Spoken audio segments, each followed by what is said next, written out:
మనం వెళ్ళాలనుకుంటే కుదరదు, ఆయన దర్శనం ఇవ్వాలనుకుంటేనే కుదురుతుంది. ఎంతోమంది వెళ్ళి దర్శనం కాకుండా కూడా తిరిగి వచ్చి ఉంటారు. మీకు రహస్యం చెబుతాను, వినండి.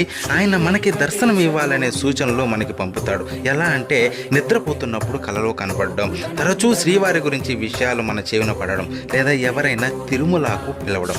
ఈ విధమైన సంకేతాలు కనబడితే వెంటనే బయలుదేరండి కొండకి.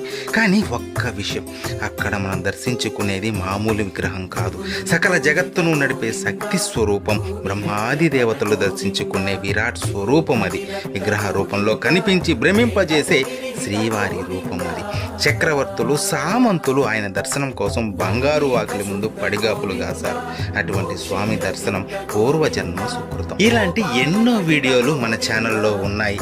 సబ్స్క్రైబ్ చేసుకొని వాటన్నిటినీ వినండి. శ్రీవారి దర్శనం మీరు ఎన్నిసార్లు చేసుకున్నారో కామెంట్ చేయండి. ఓం నమో వెంకటేశాయ.